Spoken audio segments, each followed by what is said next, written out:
दर्शकहरू अहिले म नारायणगढ मुगलिन सडक खण्ड अन्तर्गत यो गाईघाट भन्ने ठाउँमा छु। यहाँ चाहिँ आज 7 वटा सवारी साधनहरू दुर्घटनामा परेका छन्। एकै ठाउँमा 7 वटा सवारी साधनमा क्षति पुगेको छ र दर्जनौं मान्छेहरू घाइते भएका छन्। घाइते सबैको चितवनको विभिन्न अस्पतालमा उपचार भइरहेको छ। यो चाहिँ अहिले यहाँ चाहिँ हामी देख्न सक्छौं पृष्ठभूमिमा एउटा चाहिँ यो मालवाहक ट्रकसँग ठोकिएको यो चाहिँ यात्रुवाहक बस।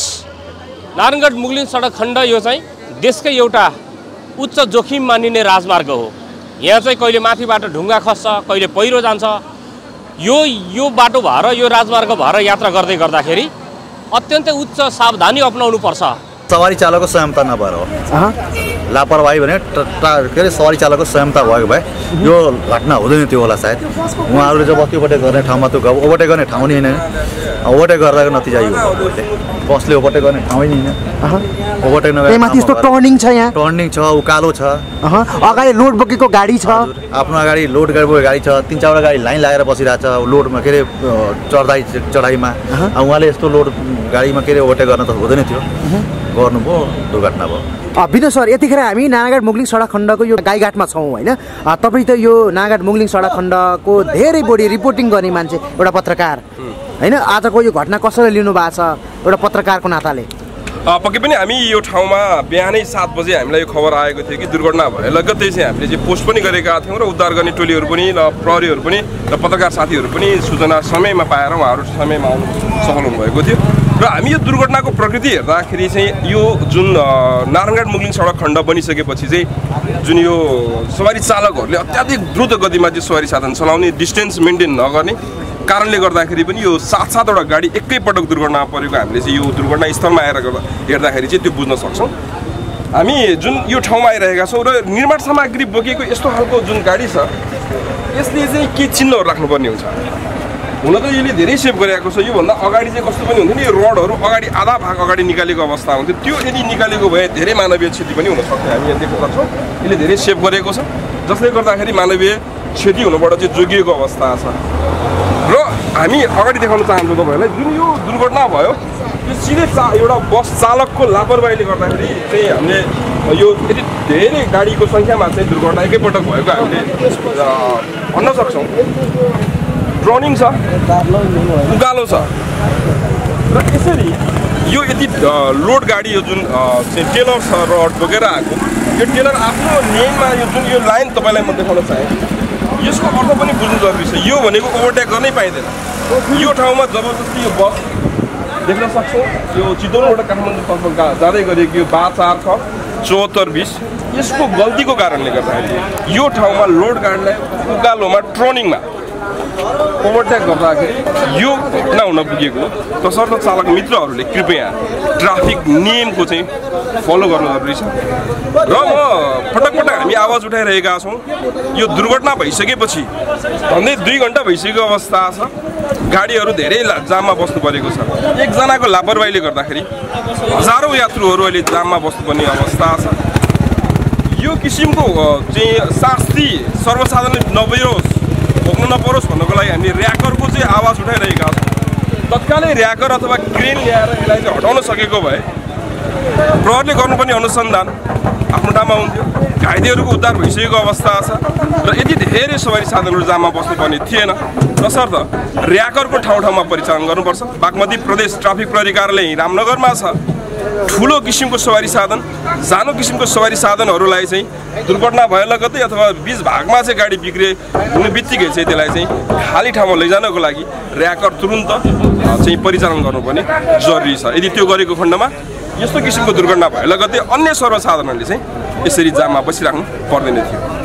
विशेष गरी तपाईँले त यो नारायणगढ मुगलिन सडक खण्डको बोडी माटामा मुगलिङ बजार भन्ने एउटा पेज मार्फत सूचना दिइराख्नु भएको छ होइन।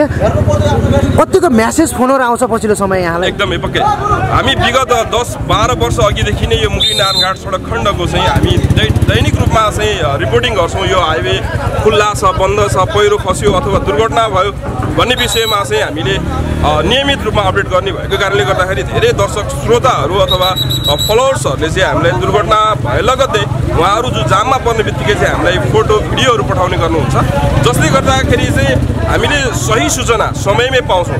यद्यपि प्रहरीहरूलाई पनि पठाएको हुन्छ, तर प्रहरीहरूलाई भन्दा पनि हाम्रो चाहिँ बढी सक्रियता देखेको कारणले हुनसक्छ हामीलाई फोटो भिडियो आजको दिनमा पनि हामी भन्नुपर्दाखेरि जुन दुर्घटना घट्यो घट्ने लगत्तै यही पछाडिपट्टि जुन दुर्घटनामा परेको पछाडिपट्टिको एकजना यात्रुले चाहिँ हामीलाई फोटो र भिडियो चाहिँ पठाउनु भएको थियो, त्यो हामीले पोस्ट गऱ्यौँ। त्यस लगत्तै धेरै चाहिँ उद्धारकर्मी साथीहरू प्रहरीहरू चाहिँ तत्कालै आएर यो दुर्घटना स्थलमा चाहिँ समयमै घाइतेहरूको उद्धार र त्यो ट्राफिक म्यानेजमेन्टमा चाहिँ प्रहरीहरू समयमै खटिन सफल भएको थियो। यसर्थ हामीलाई चाहिँ धेरै यस्ता साथीहरू छन् जसले चाहिँ दुर्घटना भए लगत्तै अथवा पहिरो खस्न बित्तिकै मुगलिङ बजार फेसबुक र हाम्रो एउटा नम्बर छ हामी सार्वजनिक गरेका छौँ, तपाईँको मिडिया मार्फत पनि हामी सार्वजनिक गर्न चाहन्छौँ 98 11 20 30 50। यसमा जतिखेर पनि तपाईँहरूले फोन गर्नुभयो भने हामी 24 घण्टा यो नम्बर खुला राखेका छौँ।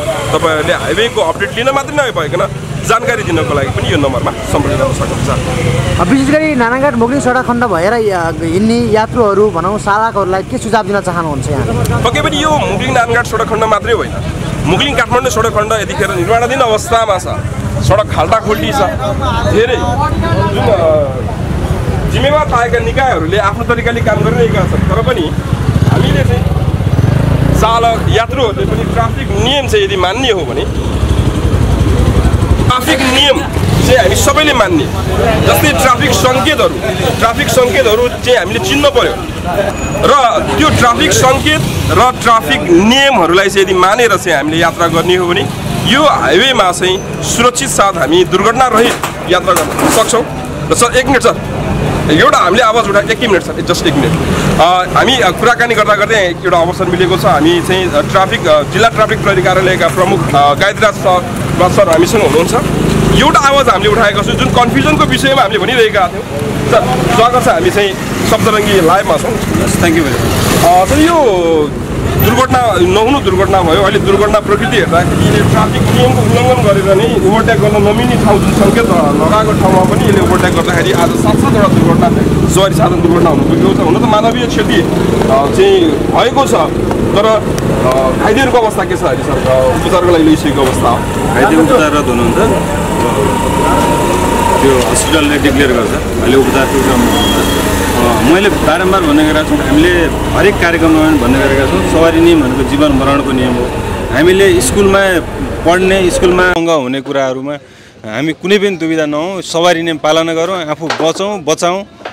यो सवारी नियम जान्ने मात्रै होइन मान्ने पनि गरौँ भन्ने मेरो अनुरोध हो। हस्, धन्यवाद। अच्छा, एउटा कुरा सर, जस्तै एकजनाको यो कारणले गर्दाखेरि यति धेरै जनताले चाहिँ धेरै शास्ति भोग्नु परेको छ र हामीले अर्को कुरा पनि उठाइरहेका छौँ जुन यो सर यो अहिले जुन सवारी साधन चाहिँ ओभरटेक गर्ने बेलामा चाहिँ कतापट्टिको इन्डिकेटर बाल्नुपर्छ भन्ने कुरामा पनि धेरै कन्फ्युजन छ। त्यो कारण पनि एउटा दुर्घटनाको मुख्य कारणले भएको हुनु के अरे अहिले अवस्था छ। पक्कै पनि त्यो अगाडि जस्तो उठाउनु भएको कुरा एकदम जायज छ। त्यो सवारी ओभरटेक गर्ने सवारी साधनले दाहिनेतर्फको सवारी साधन बालेर दिने चलन थियो अहिलेसम्म, र त्यसो दाहिनेतर्फ बाल्दाखेरि सवारी साधन दाहिने मोडिँदैछ भन्ने बुझिन्छ, त्यो गलत अभ्यास हो। हामीले हरेक सचेतना कार्यक्रमहरूमा ओभरटेक गर्न सङ्केत दिने सवारी साधनले लेफ्ट बाल्ने, ओभरटेक गर्ने सवारी साधनले राइट बाल्दै ओभरटेक गरिसकेपछि लेफ्ट बालेर साइड लाइट निभाउने गर्नुपर्छ। र पैदल यात्रीहरूले हिँड्ने क्रममा सवारी साधनको लेफ्ट साइडबाट हिँड्दाखेरि पछाडिबाट आएको सवारी साधन देखिँदैन र हामीले सवारी साधन देख्ने गरी सडकको दाहिने किनाराबाट हिँड्नुपर्छ, जसले गर्दा हामी पनि सवारी साधन देख्छौँ र चालकले पनि हामीलाई देख्नुहुन्छ। यो दुईटा कुराहरू कन्फ्युजन छ। यहाँहरूले सवारी नियमलाई यो हिसाबले पालना गर्नु हुन अनुरोध गर्दछौँ। धन्यवाद सर।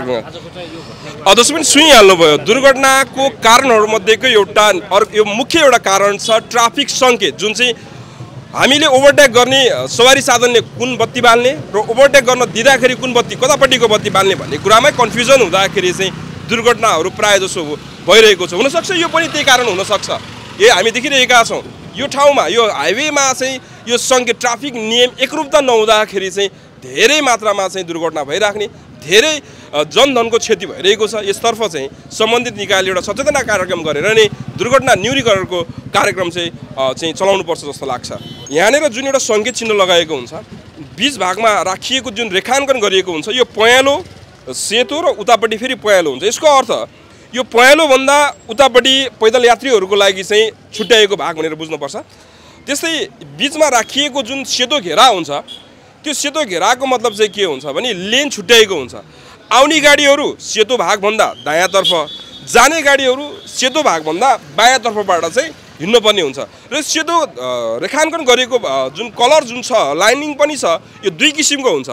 कतै पुरै कन्टिन्युली चाहिँ यो सेतो भाग चाहिँ लगाइएको छ भने त्यहाँको नेभर कहिले पनि ओभरटेक गर्न पाइँदैन। त्यो चालक साथीहरूले बुझ्नुपर्छ।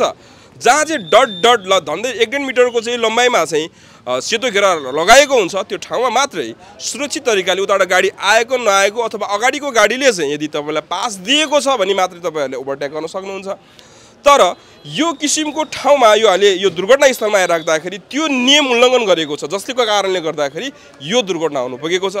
तसर्थ चालक साथीहरू तपाईँहरूले कृपया ट्राफिक सङ्केतहरूको क्लास लिनुहोस्, युट्युबमा हेर्नुहोस् र सचेतना कार्यक्रममा सहभागी हुनुहोस् र यो दुर्घटना कसरी न्यूनीकरण गर्न सकिन्छ त्यतातर्फ सबैले चाहिँ ध्यान दिनु जरुरी छ र आफू बचौँ र बचाउँ भन्ने चाहिँ आत्मसात गर्दै तपाईँहरूले यो दुर्घटना न्यूनीकरणको लागि के कसरी गर्न सकिन्छ तपाईँहरूलाई बरु ट्राफिक क्लास लिनुपर्ने छ भने माग गर्नुहोस्। हामी चाहिँ सम्बन्धित निकायमा गएर त्यो सम्बन्धी पनि हामी तपाईँहरूलाई चाहिँ क्लास लिनको लागि चाहिँ व्यवस्था मिलाउने कोसिस गर्नेछौँ।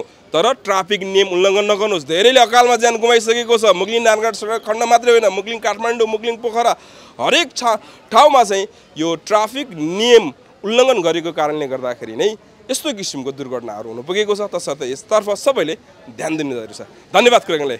यो घटना चाहिँ यो बसले ओभरटेक गर्दाखेरि बस ओभरटेक गर्ने बेलामा के भने गाडीहरू सबै लाइनमा थियो। एउटा ओभरलोड गाडी, फेरि ओभरलोड त होइन, लोड गरेको गाडी, लोडेड गाडी यो छर बोकेको ऊ चाहिँ बिस्तारै उकालोमा थियो। उसलाई पछि जाने बेलामा बस चाहिँ ओभरटेक गर्ने उताबाट कावाडाको ट्रक आउँदा एकअर्कामा ठोक्दाखेरि ड्राइभर चाहिँ चेपेर बसेको थियो। ड्राइभरले हामी निकालेर उद्धार गरेर पठायौँ हस्पिटलतिर। अरू चाहिँ घाइतेको चाहिँ सबै सामान्य घाइते हो, त्यस्तो गम्भीर घाइते हो। सवारी चालकको संयमता नभएर हो, लापरवाही भने के अरे सवारी चालकको संयमता भएको भए यो घटना हुँदैन थियो होला सायद। उहाँहरूले जब ओभरटेक गर्ने ठाउँमा त्यो ओभरटेक गर्ने ठाउँ नि होइन, ओभरटेक गर्दाको नतिजा यो बसले ओभरटेक गर्ने ठाउँ नै होइन। ओभरटेक नगर्दा टर्निङ छ, यहाँ टर्निङ छ, उकालो छ, अगाडि लोड बोकेको गाडी छ, आफ्नो अगाडि लोड गरेको गाडी छ, 3-4वटा गाडी लाइन लागेर बसिरहेको छ लोडमा के अरे चढाइमा। उहाँले यस्तो लोड गाडीमा के अरे ओभरटेक गर्न त हुँदैन थियो, गर्नुभयो, दुर्घटना भयो।